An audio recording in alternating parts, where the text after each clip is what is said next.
Hello, listeners. I'm Timstradamus, and welcome back to another hump day, but not just any hump day. The best hump day of the year. The hump day right before Thanksgiving. Where we know there's going to be so much food.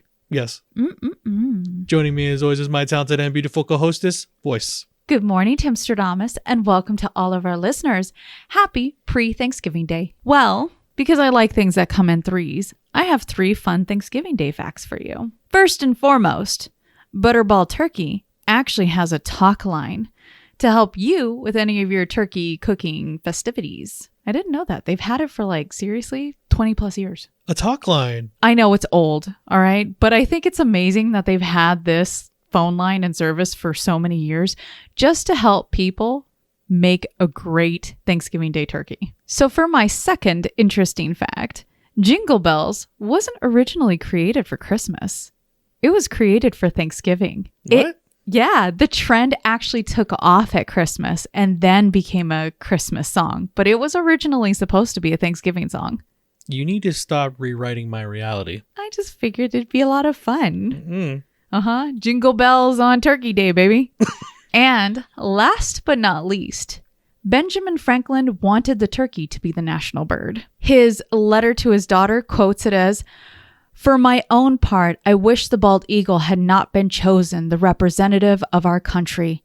For the truth, the turkey is in comparison a much more respectable bird." I'm going to have to fight you on that one, Ben. You're also a very interesting character. Some of your writing it's a good read. Well, just to let you know, the wild turkey actually represents courage, originality, and respectability. I must say, I was really thrown aback when it came to that. I'm like, a turkey? All right, well, I guess to each their own. I'll stick with the eagle. And that's it for our 3 Thanksgiving Day facts. Well, let us know if you use any of these facts on people. Or if there was one that you already knew about. Maybe you start breaking out the jingle bells at the table. This is my Thanksgiving Day song, you guys. Well, for new listeners out there, I will give you a quick rundown of what we do here on this channel. Voyse scours Reddit for stories that are interesting, funny, and dramatic. And we give our opinions on it. And we look forward to hearing yours. Well, Timstradamus has something to confess to everyone. Yes. I did something before we recorded. There was a delicious mystery cup in the fridge, wasn't there? There was. And it was quite delicious when you took that little sip. It was so good. I should have told you, but I really didn't think you'd touch it. I drank it all. So Timstradamus enjoyed his mystery cup before it even got there. Yep. Although it was very healthy, and I'll let everybody know what it is. It was actually orange juice with some basil in it. Well, I'm really glad that you enjoyed it. For now, I guess we'll just go back to Hydration Wednesday before Thanksgiving. Drink your water. Make sure that you stay hydrated, especially since you might have a lot of salty foods. And just to pepper in another weird fact, a lot of people really don't like Thanksgiving foods. They actually prefer them as leftovers than they do on the day of. Really? Yeah. Y'all Odd fact, weird. right? 68% of people do not like Thanksgiving Day like the traditional dishes. While we're admitting things, I think we bought the pecan pie with a slice missing for some reason. Oh, did we know? I'm assuming that the whipped cream probably has a little chunk that was missing. You know, sometimes these get out of the factories like this. We shouldn't be upset with anyone. We just go on about it with our day. I think there's no poison. Nothing's wrong with it. Okay. Well, good to know it's still healthy for us. Well, let's go ahead and start delving into these stories. For any listeners wanting to follow along, all story links are in the description below. For our first story, would I be the a-hole to ban my son's girlfriend from my house? My 52 female son, 22 male, has started bringing his girlfriend over a little over a month ago. The first time he brought her over, I took it quite formally and cooked up a feast, but it soon became obvious it's becoming a daily thing and not just a one-time formal thing. The first meeting, she came quite a bit late and the food was cold by the time she came. No pardons or anything, and when we were done, everyone helped to pack up. We thought she would kind of get the notion, but since it was her first time here, we didn't say anything. As for desserts, I like to do this thing. Example, for cupcakes, I will prepare the icing and everyone would gather and decorate their dessert. But she made it quite clear from the get-go she wasn't interested in it and stuff. So for basically the last month, she's almost here daily, and she would request for specific dishes with no thanks and stuff.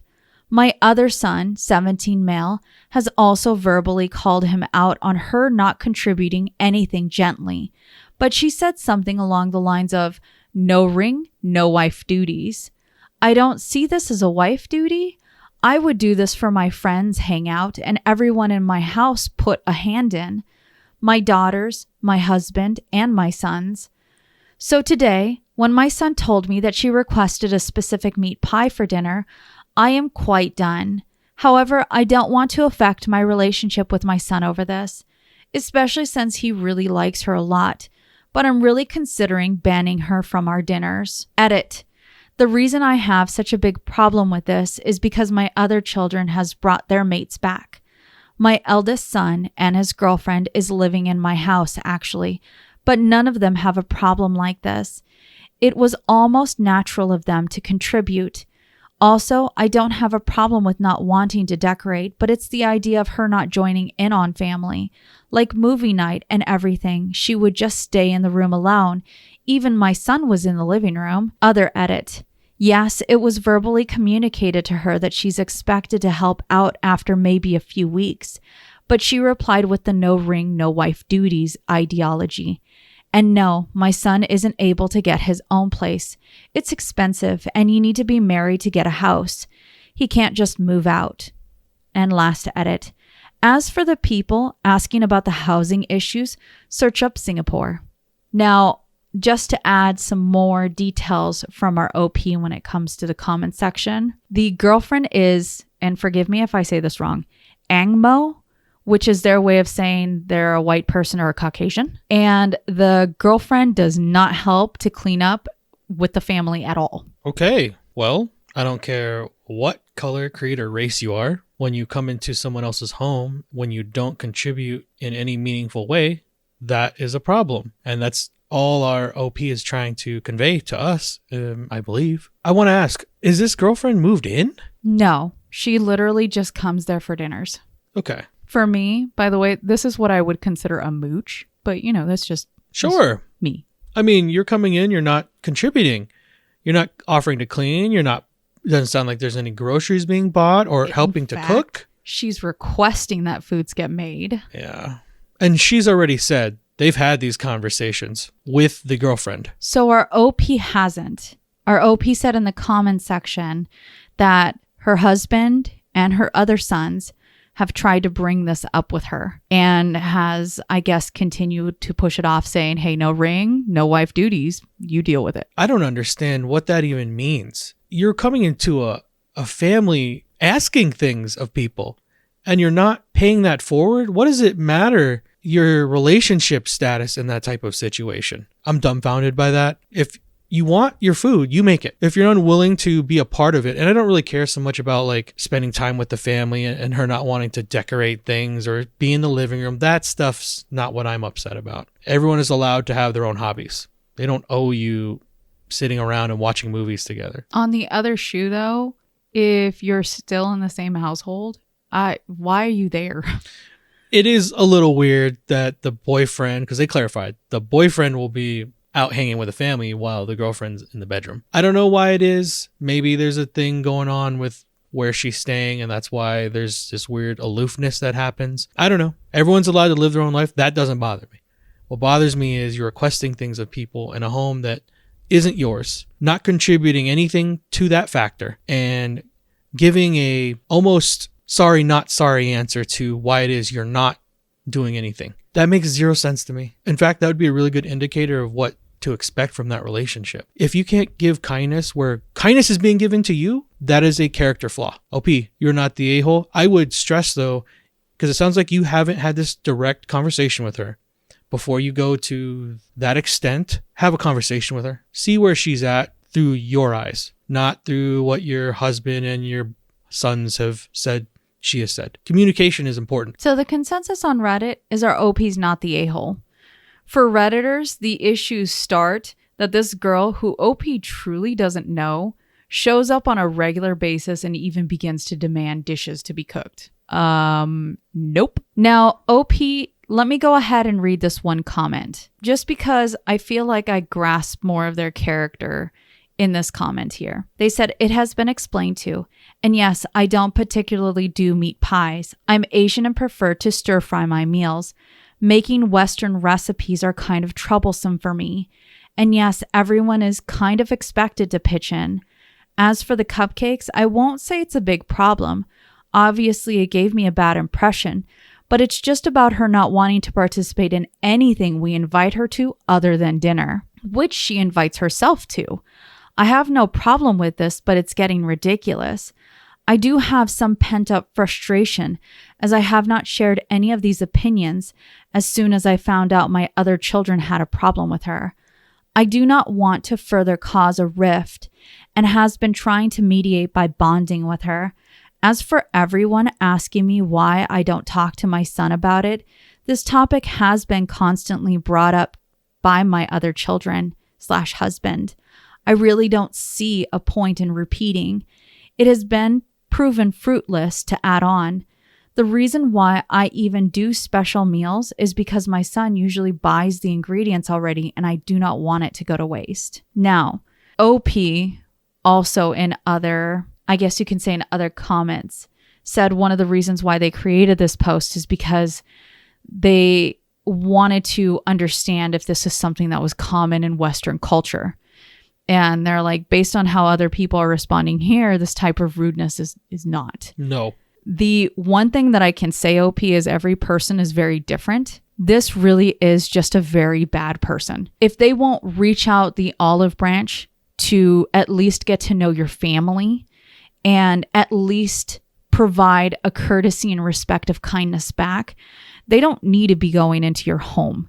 And I understand that you want to make sure to maintain a good relationship with your son, but your son also needs to make sure to bring positive people into a household of other people as well. Very true. Holding your son accountable is what you need to do as a parent, and making sure that you teach your son that there needs to be respect across all boundaries, I think is detrimental. I feel as if a lot of people forget that when you go into someone else's house, that is their home and you need to respect and be kind to the people who serve you. The fact that our OP has gone out on a limb and has been trying to even make recipes that they're not comfortable with, I think speaks to the lengths that they would go for family. But there's a clear difference between going lengths for your family and getting walked over. And that's clearly what this stranger is doing coming into your home. Don't accept it. Because other people are saying it doesn't mean that you don't need to have a voice to say it too. And that's where I'll 100% agree with you. She needs to have the communication. Don't just let it be from other voices. It needs to be from you, especially because it sounds like it's bothering you the most. What I find funny is that this person is in someone else's home and is like, I understand that you have these family activities, but it's not even worth my time to entertain it because I'm going to do something else in your own home. There's a lot there. Hopefully she does have the conversation with this person. Well, I do wish our OP the best. I know that there's kind of it sounds like she feels as if it's a culture clash, but it's really not. This is just one really bad person that it sounds like they're going to clash. We do not tolerate that in the West. That is just bad manners. And let's go to our next story and see what you think about cutting the cards. Am I the a-hole for refusing to subsidize my wife and kids anymore? All three of them are adults with full-time jobs. None of them have contributed financially to our household budget. My wife went back to work full-time when our youngest was 7. He is currently 24. Our oldest is 27. The kids have no student debt. Our retirement property is overseas, and that's where I am currently. 2 months ago, I finally had enough. I came home from an out-of-town work trip, and none of the food I request be in the house is there. And it isn't caviar and lobster or anything. It's a loaf of sourdough, some deli meat and cheese, and some condiments. Enough, so I can make a sandwich before I go grocery shopping. Apparently, that's too difficult for 3 adults to manage. My wife and I had an argument about it and the kids took her side. I reminded them that they were supposed to be contributing to the budget. And then all three of them started whining about life being expensive. No shit. I'm working to support all four of us. Whatever. I made plans to go to our property on my next rotation. So after my time off, I went back to work. Then when I flew home, I just stayed at the airport overnight and flew out in the morning. I also didn't deposit money into the budget account. So they are paying for everything. The house, my truck, and my wife's car are all fully paid off. So they are paying for their own utilities, property taxes, food, and bills. And they are all furious that I'm not giving them money. I'm good here. When I go back to work, I will do the same thing. Just stay overnight at the hotel and fly to work. My company even flew me to a more convenient city for me to fly out of from.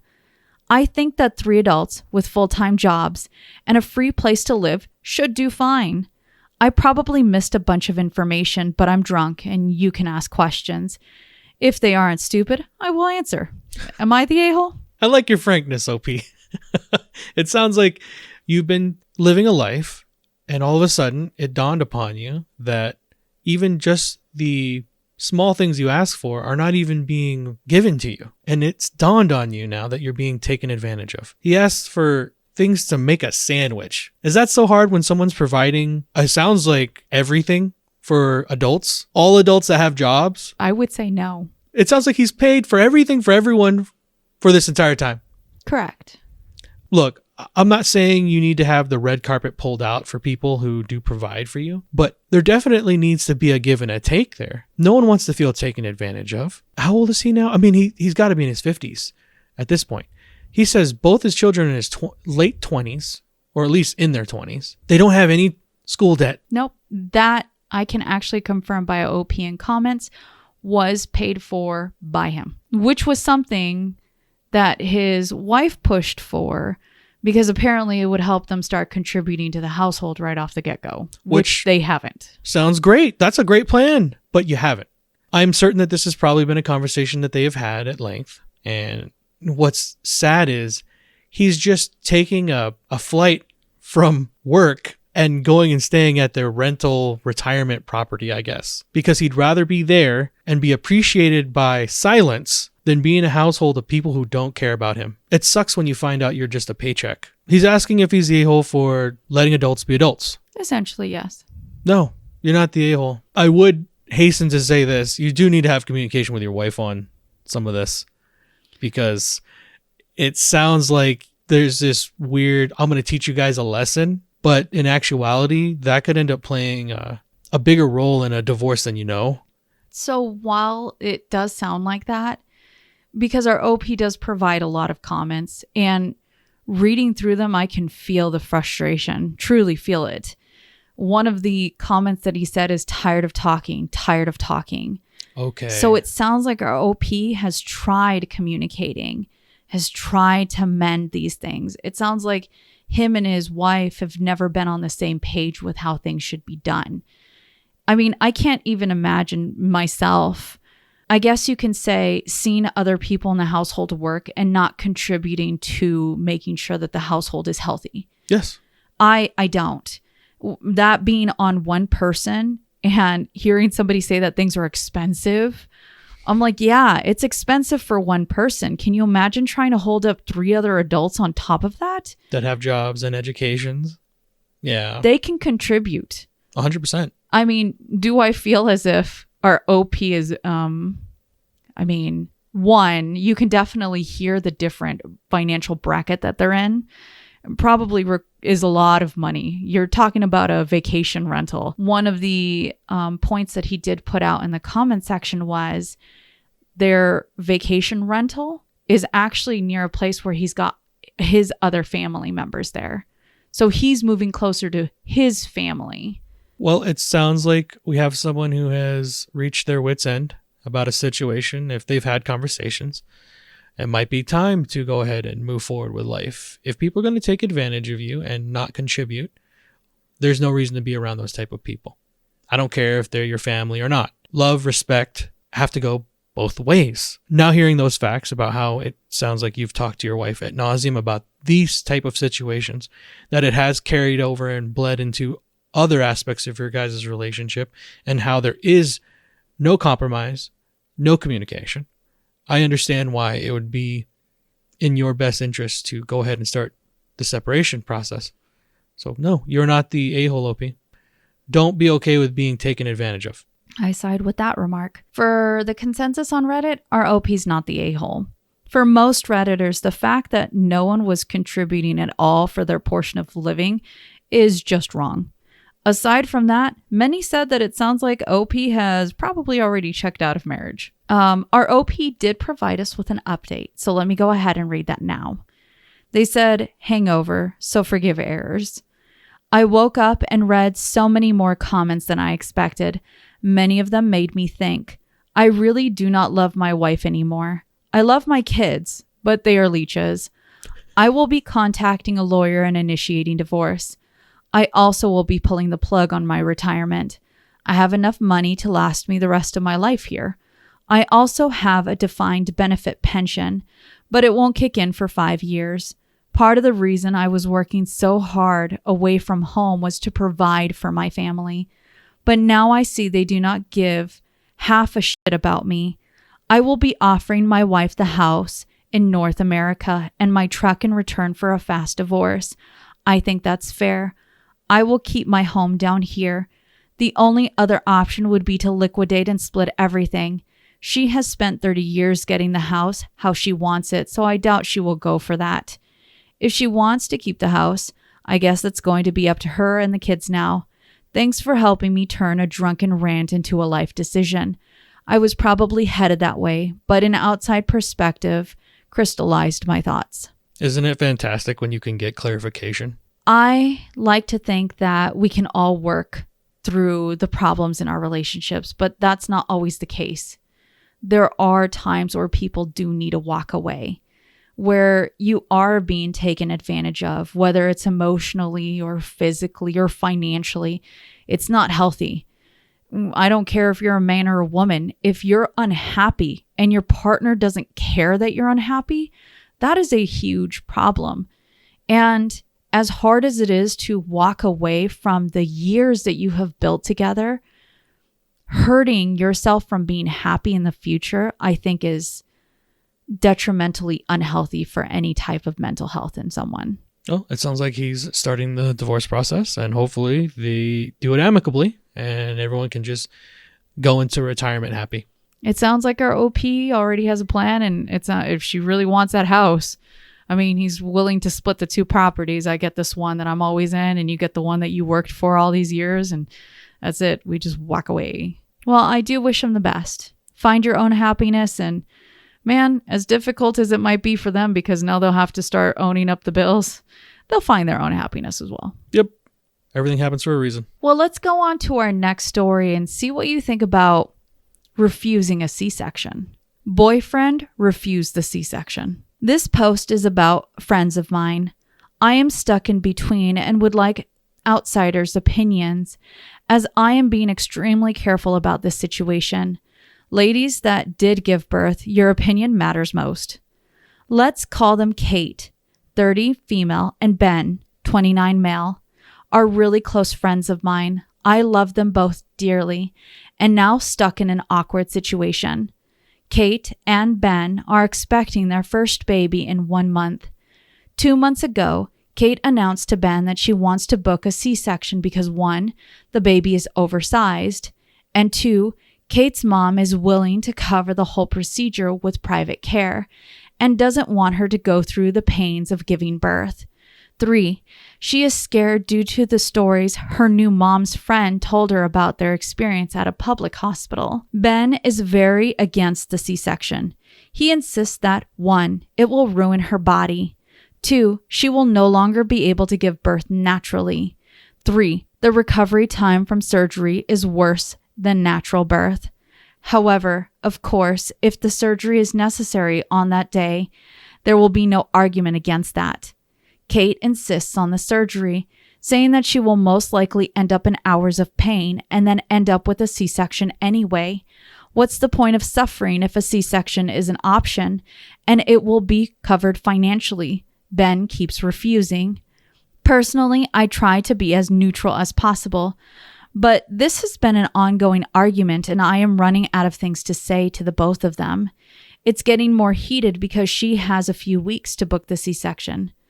Please give me your advice/experience/arguments on this matter. Before we go ahead and provide our consensus, there is an update, but the update doesn't give much. It gives more information than it is a true update. So let me go ahead and read that now. Our OP says, thank you all very much. I think I will just be forwarding this to Kate and Ben. As a side note, Ben is very traditional. His mother gave birth to 3 children naturally, and I am guessing he is basing his thoughts on what he knows and how he was raised. I apologize incorrectly writing the part of ruining her body as a body-shaming part. It is what he says, but I am sure he's concerned about what a C-section would do to her insides, not what it would necessarily be like on the outside. Good question about what doctors recommend. Natural birth is a green light. Baby is great and healthy. Mother is as well. There was no push for the surgery from the medical side. This C-section is mostly her desire. Regardless, thank you everyone. Okay, so that does fill in some of the questions I had already thought about. At the end of the day, all things being fair, the mother of the child, the pregnant woman, wants a C-section. There is nothing holding her back from having a natural birth versus a C-section. Nothing as far as medically is concerned. Aside from, she says the baby is oversized. So that can cause complications because if the baby can't fit out of the birth canal, Sure.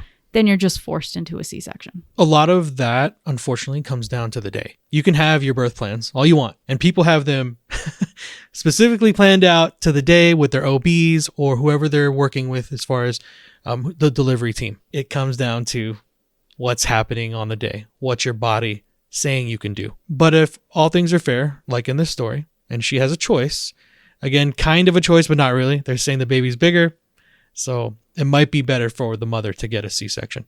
Why would you argue about that? My biggest concern, Voyse is in 3rd trimester. She is considered high risk because of her age. We've already talked about it with our team, and going forward, there is a way we'd like to do things, but there's a way that things are going to happen to make sure that Voyse and our baby are safe and healthy. Hopefully that's the same way Ben looks at things. That's his name, Ben? Correct. It sounds like he's having some outside chirping from his mother who did it all natural for 3 children. And this is the way it should be done because this is the way it's always been done. From what I understand now, there are a lot of women that are electing to have C-sections, period, as a first resort. Which in my mind I think is crazy, but I'll provide my perspective later.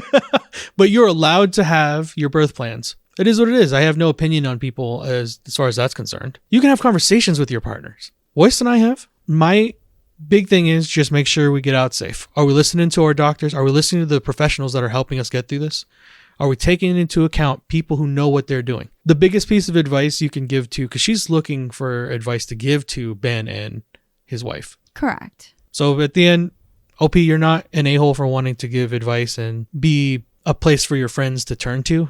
But Ben needs to take a step back and understand not everyone is his mom. You have to let people make their choices. The consensus on Reddit is our OP's not the a-hole. For Redditors, this really should be up to the specialists on what can and can't be done and the mother. Now, I will go ahead and give my insight just because I have had a C-section and man, it's not an easy experience. I will say the recovery time is much worse. The repercussions of your body changing in ways that you never expected. I mean, the one thing that I hope for our mommy-to-be Kate is don't listen just to the people who have been through the pain because everybody has different pain thresholds.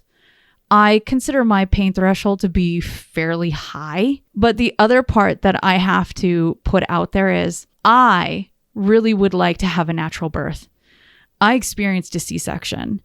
Being cut into, the healing, it feels like your insides are going to fall out.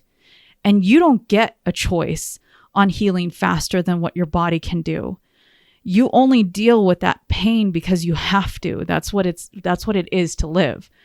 I've seen so many mothers give a natural birth.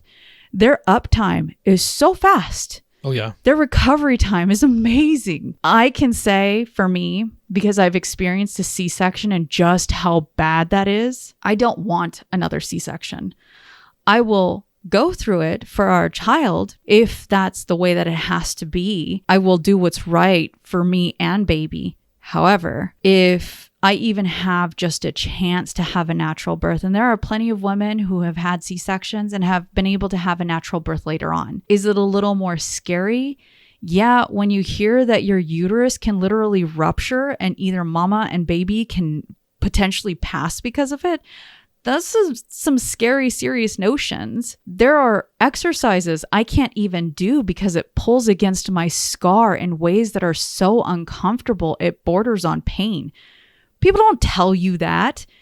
You don't realize that in the middle of you doing that C-section because you think it's going to be fast and easy, that you're dealing with the cost of cutting into all the layers of muscles so that a baby can come out safely. I wish I would have understood more, but I didn't have a choice when it came to our son.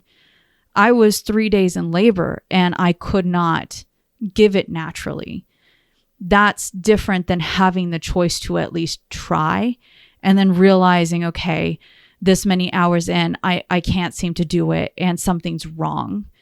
Many doctors will listen to, nowadays at least, will listen to mom when it comes to what they physically need. But this is, like I said, this is a lot of my insight over time, and I'm probably just preaching here. Don't let other people telling you about their pain scare you from doing what you think is right.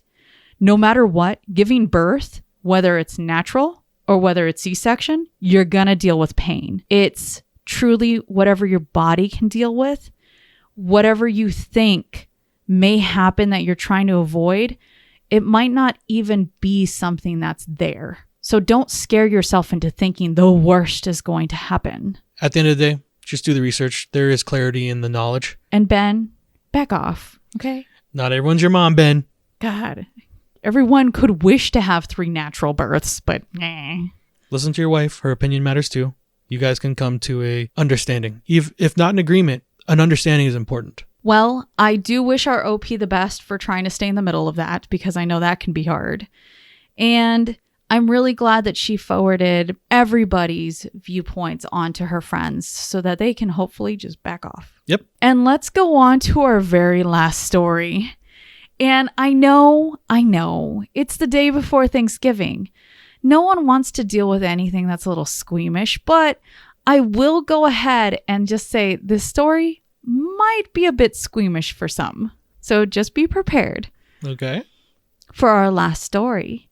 Today, I fucked up and left the top off my water bottle. I was doing a monthly trip to the recyclers, and my car was loaded with bags of plastic, glass, and cans. It's a 40-minute drive from our rural property to town and the recycle place. So I get on the highway and then start to notice a smell. Yeah, must not have totally rinsed out one of those gross cat food cans or something. Continue down the road, listen to the news, chew some gum, smell the smell, take a drink of water, plan all the errands I need to run on my once-a-week trip to town.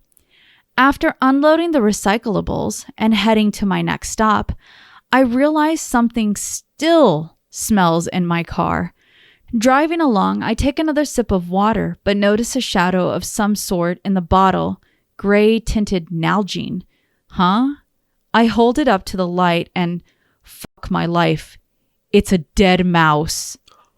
Must have been in there a couple days at least because it looks soft and blobby. Oh my God, I'm in the middle of 3 lanes of traffic, not knowing whether to throw up or crash. I stop at the nearest pharmacy, run in, throwing the water bottle in the trash, and buy some hydrogen peroxide. In front of the store, I take a swig and rinse out my mouth, spit in the trash, take a few more swigs/spits of peroxide, then call poison control to learn just how soon I'm gonna die. They said I'd probably be okay, but had never heard that one before. Turns out that at home, the mouse got into the garage, climbed up and into the car through the cracked window, then climbed into the bottle because I left the lid off. Like, really? What are the chances? I always screw the tops on now. The too long don't read. A mouse crawled into the water bottle in my car and died. A couple days later, I drank out of the bottle while driving, not knowing there was a decomposing mouse in the water. Happy holidays. Why would you pick this story? That's heinous. I just have to say, no, truly, I have to ask. What person in their absolute right mind would drink from a water bottle that's been opened a few days in your car? That's true. Very weird, right? I mean, to each their own. I know everybody lives their own lives the way that they want, but man, I've always been super cautious when it comes to drinking my drinks.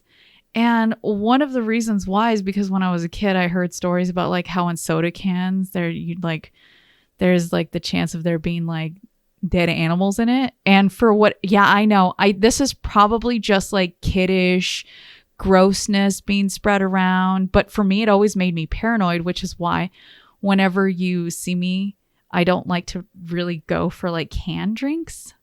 I prefer to go for like the clear ones just because of that. And I know it's just superstitious, but now I know it's not superstitious. This person, nope. Thank goodness nothing happened.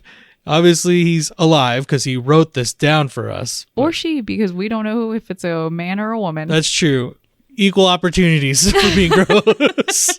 But yeah, was that our last story? That was our last story. Great one to end us off on before everyone goes and enjoys their holidays. I'm just saying, just make sure to look in your food, guys, okay? In your bottles. Make sure you don't leave anything open. You never know what could happen, okay? Tell the story at the dinner table. That'd be a laugh. Do it when everyone's eating. Like in the middle of bites. Oh, God. Let us know if you do that. And then we had Mouse Man, right? You have Spider-Man who was bitten by a spider, you know? I can get behind Mouse Man. No thanks. Gross one to end it off with. A superhero no one wanted. Mouse Man could be a thing.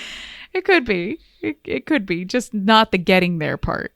I mean, I think if you told people they just had to drink out of a can with a dead mouse in it. A radioactive mouse fell into my can of... It fell into my drink and I drank it. Now I have this gross skin tail. Oh, no. That's so wrong. Wait, do mouses have that? Or is that a rat thing? They both do. Do they? I think rats just have it like more pronounced. Okay. Mouses are nice and little. Well, as our stories come to a close, don't forget, you see in the world what you carry in your heart. If you have enjoyed listening to us talk and read about today's stories, except for that last one, please rate, subscribe, and turn on notifications for new content. We regularly post on Mondays and Wednesdays, and we have our Damas After Dark on Fridays. And happy Thanksgiving, everyone. Yes, happy Thanksgiving. I mean, I know Canada had it much earlier, but still happy Thanksgiving. We would also love to thank all of our Teatreons for your continued support. Yes, we love and appreciate every single one of y'all. Mwah! And as always, listeners, we look forward to hearing your opinions in the comments below. What did you think about the stories today? I imagine that we'll probably get some feedback on that last one because it's so gross compared to all the previous stuff that I've been reading. You found one. I found it. Well, let's see. Do we have any baby updates? We do. We actually just celebrated the baby shower. Yay! Oh, it was fantastic. The cake turned out better than we could have imagined. Oh, yeah, definitely. I know I had my doodles, which, I mean, you can go ahead and show them my doodles of what I was trying to visualize. And then between all of the changes, what it turned out into was absolutely great. Yeah, blew our minds. Cake tasted amazing. Night was fantastic. Company was even better. I ate all the cake. The leftover cake. Except for the very fondant-ish dragon that was on it. Yeah, we bagged that up and it's sitting in our freezer now. It's a little memento now. Yep. But yeah, I was really happy. Our dragon theme came out very well for the baby. And remember, if you post it, maybe we'll see it on the internet. Be safe out there. See you guys next week.